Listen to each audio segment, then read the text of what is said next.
Hey y'all, it's me. I am back for part 11, and so far this will be the final part. We'll see as I continue reading, because I'm not going to stop reading if I have additional books that I want to add to this category and expand later.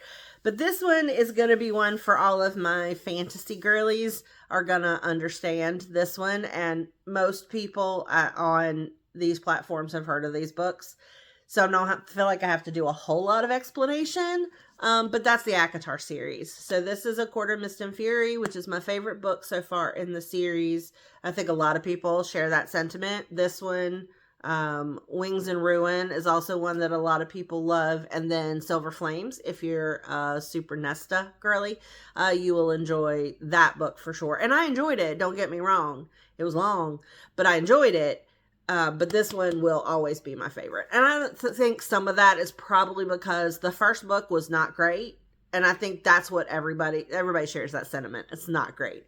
But it's a lot of setup, and it's what you need to get you to this one. And then this one is such a payoff. I am so thankful that I listened to everyone on TikTok that said stick with it and make it to book 2. And if you don't love it after book 2, then you might want to move along, but you're going to love it after book 2. And I absolutely loved book 2.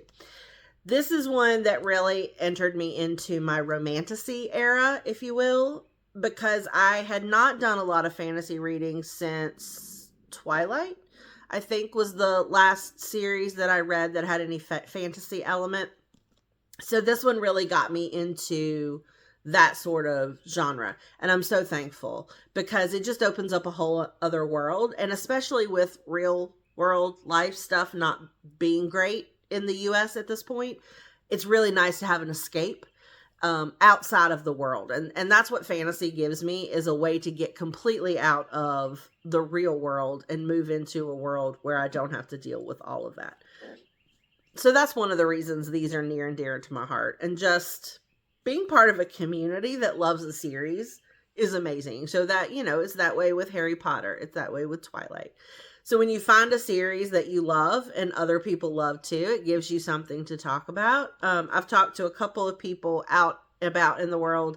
I saw a lady at the eye doctor. She was reading this one. And I told her that, that was one book I wish I could read again for the first time. And she's like, you're not the first person to tell me that. So it's just one of those things that it's just out in the universe, and it's super exciting to see other people enjoy what you enjoy. So that is part 11, but I will look forward to creating some new series as we go along. So thanks so much for joining. I'll talk to y'all later. Bye.